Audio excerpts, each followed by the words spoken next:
ఏదో ఊకదంపుడు ఉపన్యాసాలు ఏసీ రూమ్లలో కూర్చొని హైదరాబాద్లో ప్రెస్ మీట్లు పెట్టడం, వాళ్ళని వీళ్ళని తిట్టుడు కాదయ్యా. గ్రౌండ్లోకి వెళ్ళి ప్రజలకు ఏమందుతున్నాయో అందుతలేదో ఒకసారి గ్రహించండి. 5 ఏళ్ళు, ఇప్పుడు 2 ఏళ్ళు నిండింది, ఇంకా 3 ఏళ్ళు. ప్రజల దగ్గర ఉన్నది ఆయుధం AK-47 కంటే పెద్దది.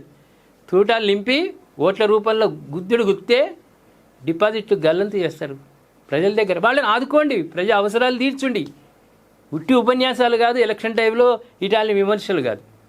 2 కేంద్రం నిధులు ఇస్తలేదంటే పొండేయా మీరు? ఎంపీలు ఉన్నారు కదా, మీరు ఎంపీలు పార్లమెంట్లో గడబడి చేయండి. ప్రత్యేకంగా రాహుల్ గాంధీని పక్కన పెట్టి, సోనియా గాంధీ గారిని పక్కన పెట్టి ఫైట్ చేయండి, అక్కడ సాధించే ప్రయత్నం చేయండి. ఎప్పుడు ఇంకోళ్ళ మీద మన్ను పోయడం తప్ప, దుమ్ము పోయడమే తప్ప వేరే లేదా మార్గం మీకు? మిమ్మల్ని గెలిపించిన ప్రజలకు న్యాయం చేయండి. ఇంకా 3 ఏళ్ళు ఉంది టైం. ప్రభుత్వ సంక్షేమ కార్యక్రమాలు అన్నీ అందే విధంగా ప్రయత్నం చేయండి. వాటితోటి వాట్సాప్ అనిపించుకోండి, ఇంకా భారీ మెజార్టీతో గెలవండి.